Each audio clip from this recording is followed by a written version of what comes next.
There we go. We are on again. It is Thursday morning. I think it's Thursday morning. Let me check. Yeah, Thursday the 26th. In the morning, and we are doing a little bit more tracing. Why are we doing so much tracing? Because it's a fundamental technique, and it was actually a really good question that came up at the beginning of the week. I thought it was actually going to be 1 or 2 episodes, but then as we did it, I started breaking them down into more and more discrete techniques, and yeah, we have one more to show you today.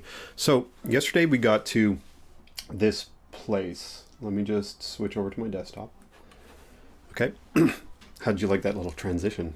I'm learning how to transition properly. We got to this place, okay, where we were tracing using dots and dashes to make this effect. And prior to that, we had looked at animating individual elements by tracing the paths and the inflection points. Okay, so those are the 2 fundamental techniques. And the last one that we're going to look at, and we do actually have one of our basics videos based on this, is using the stroke endpoints to do our animation. So let's take this one, and we are going to duplicate this timeline. We're going to call this endpoints.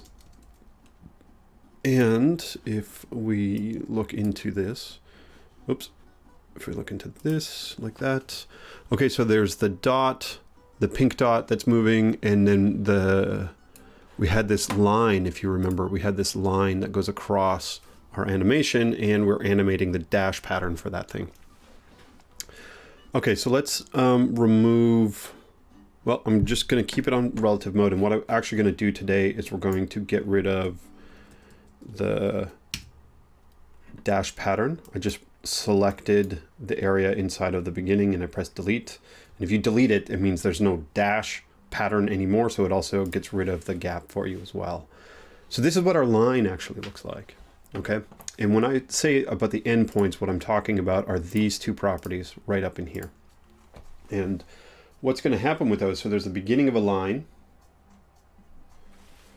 Okay, so what you have is, if you have a line, there's the beginning of the line, and then there's the end of the line. All right, and you know, some rendering engines, like Core Animation in particular, allow you to draw and choose along your path where you're going to draw your stroke to. Okay, and the values for the endpoints are normalized. That means they fall between 0 and 1, 1 being the entire or 100% of the path you're going to draw the stroke across, 0 being 0% or the beginning or something like that. So what we're going to do is we're just going to look at this property for a second. So here, right here, I have my line selected, and its stroke endpoint is at 1. And if I press down, okay, now it's at 0.99, 98, 97, 96, 95, 94, 93. If I just hold that for a little while, let's get to 0.75. You see how the end of the path, okay, oh, here we go. Let's start that again. We're going to go back to 1. What I was just doing was this. I'm over here in the endpoints of this line. So I have the dash line here. Let's just call it, let's call it purple line for today. And over here, I'm selecting the endpoints, and I'm pressing now it's selected, and I'm pressing the down button. That's it. So the down button is changing the value there. And you see, as I change the value, let's go down to 0.75. We're now not drawing the entire line anymore. The stroke isn't traveling across the entire thing. It's traveling from 0, the beginning of the line, to 0.75, which is 3/4 of the way along the line. And this is what we mean by normalized. We don't do this in points because any line can be of any length. And so it's almost a little bit arbitrary to calculate based on points. So here we're doing it based on normalized values. 0.75 is going to always be 3/4 of the way along the line. Okay, so let's have a look at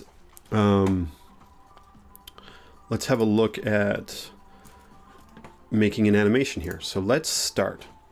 So the default value for a line is for it to be at 0 and 1, with the stroke start being at 0 and the stroke end being at 1. So let's just invert this a little bit from what we did before, 0.25. If the stroke start starts at 0.25, it's going to start drawing 1/4 of the way along the line. Okay? So what we can actually do is we can get these neat techniques where, say, for instance, if we wanted to go and get something that was close to the dot, we're not going to be able to get exactly a dot, and I'll talk about that in a second. But if we make the smallest possible distance between the start and the end points, which is 1/100th of a point, or 1/100th, or 1%, okay, we're going to get something like this. Now, that's not exactly a dot. The reason why it's not a dot is the same reason that we're not measuring things in points. Because it's normalized and now it's just 1% of the entire line, the dash, or that little space between the start and the end point, is based on the entire length of the line. So if the line is really, really, really, really, really long, let's say it's 1,000 points long, right? Then 1% of that, okay, is going to be 10 points. If it's 100 points long, then 1% of that is going to be 1 point. All right, so the effect here is going to be, it really is based on the length of the line. Okay, but that said, you can get this really nice aesthetic with this. Okay, so let's just do the same technique that we did the last couple days. We're just going to draw a dot-ish going across the line. All right, so we start with 0.01, and at the end, we're going to make this endpoint 1, and we're also going to make this 0.99.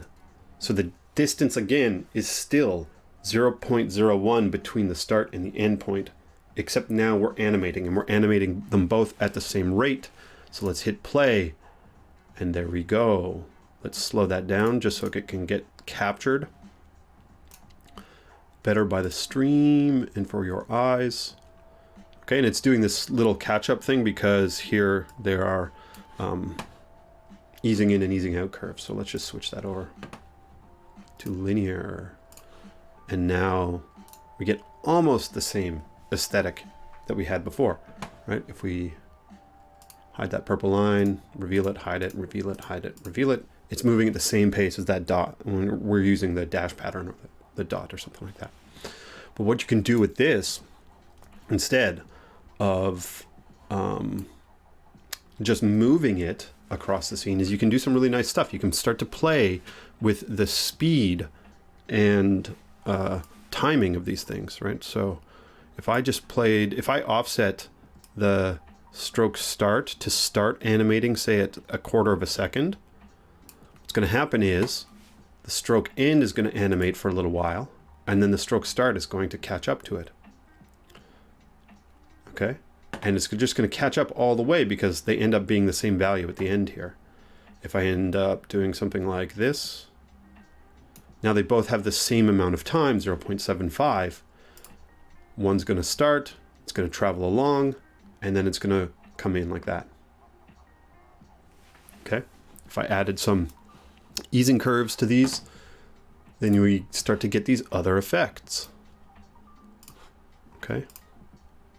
Where they're like speeding up and slowing down at different rates. All right? And then you could take this kind of animation, right? If I copied these animations and I went down to this wild one and I duplicate that and did the same thing.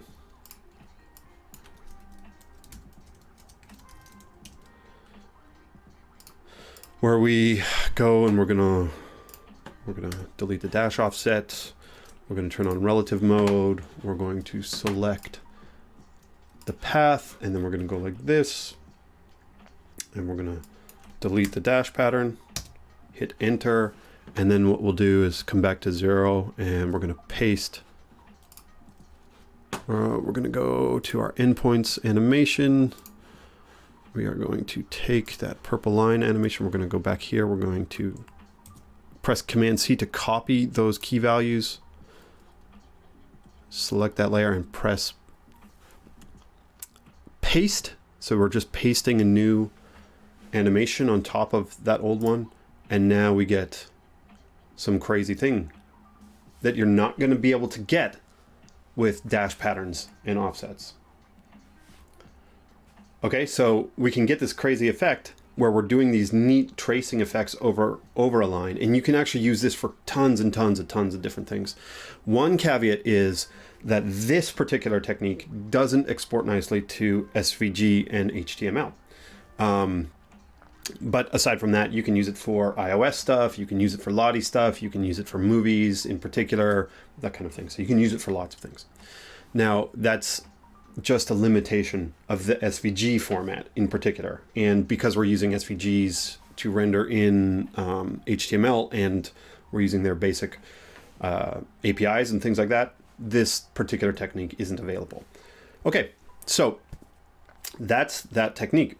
Now, what is the other thing that I would like to talk about, and let me just, I'm losing some juice on this other computer, is we've looked at all these different techniques, but what is actually special about the first one that we did?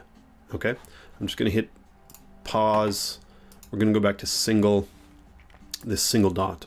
Okay, and we actually had this dot traveling along here. Okay, I'm going to duplicate this and I'm going to call this group. Now, Monday's technique was about working backwards. Monday and Tuesday basically were about working backwards from an endpoint, finding the inflection points, and then animating a layer all the way along those points. Okay, so let's say we had something like a piece of text. Okay, let's go. What's an easy way to get some text? I'll just do this. I'm going to copy this name and I'm going to paste it right onto there. This is my scene. Let's give it some style. Let's make it our standard font, bold and 24. Let's make that big like this. Let's give it some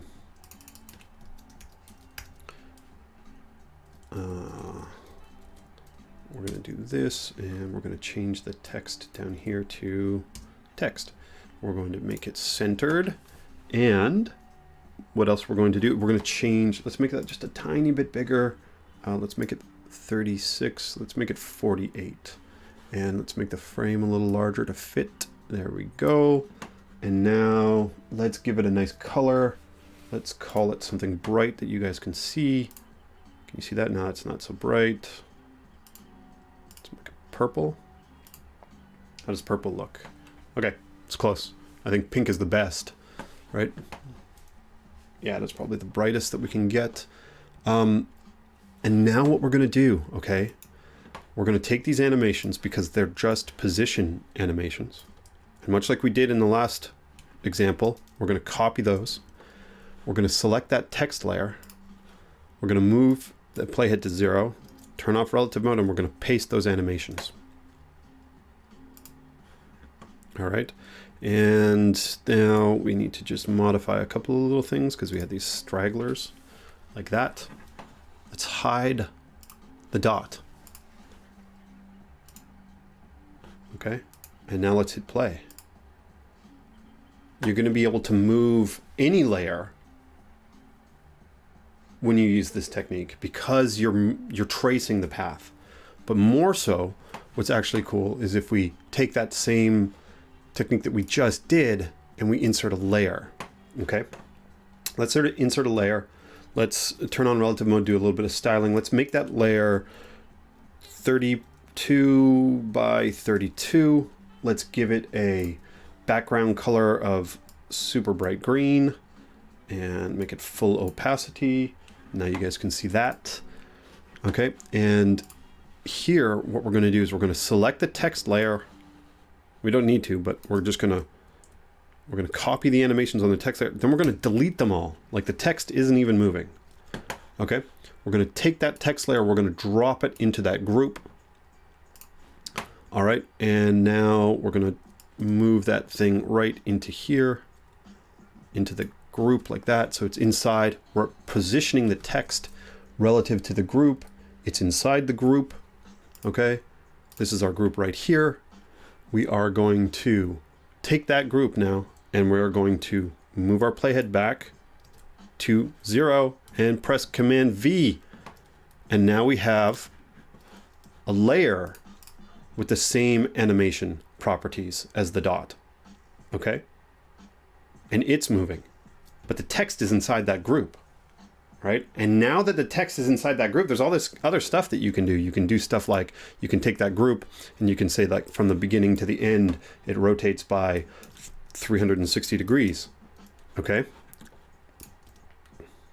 And you can start to do this. Now, this is not the most elegant thing, but what it shows you, okay? Oh no, I was on, I wasn't even on, I was on my face the whole time. Okay, look at this. So what I was describing was copying and pasting text. You can use the technique of tracing animations along for any kind of layer, any kind of object.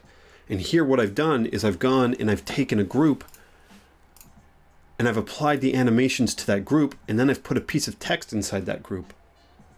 And so you can start to use layers and groups as this mechanism for animating multiple things, okay? And now you have this other ability to go and create different kinds of effects based on what you're trying to do. Okay, so really back at my face now. Okay, so the idea here is that there's like all these different ways that you can do tracing. And the way that you pick the technique is based on the aesthetic that you're trying to achieve, right? If you want something to be moving and moving dynamically across the scene, maybe you do want to do that tracing technique where you find inflection points and you move things back into place. If you are just tracing lines, maybe you want to just do the paths technique. Maybe you want to combine the two of them, or maybe you want to add layers into other layers so that, you know, you're getting these brilliant things that are happening while this other basic motion is happening at the same time. All right. So these are some fundamental ideas of how you can go about doing tracing. Again, as we're trying to do in these flowcasts, the principles here are consistent across learning animation. Okay, our technique for embedding one thing inside of another, that's something you can do in After Effects. That's something you can do in something else as well. The principle of tracing and doing this sort of reverse engineering of a path, that's something you can do somewhere else as well. Okay, we're just showing you those basic techniques, how to combine them, how to get new kinds of effects out of them, and give you that capability of doing new things, of getting your vision into something that's animated. Okay, so that is the podcast for today. I mean, it's not even a podcast, it's a webcast, it's a flowcast. That's the cast for today. Tomorrow, I'm not super sure what we're going to do, but part of tomorrow is going to be introducing all the new features that we had in Flow, that we released in Flow at the beginning of the week. So if you noticed, there is a 1.12 version of Flow, and there were lots of little things that sort of jammed up into this like nice new release. There's a dribble export, there's expressions, there's a bunch of other stuff. And so I think that tomorrow is going to be based around introducing some of those features and talking about some really cool community projects that have been happening. Okay, I'll see you tomorrow.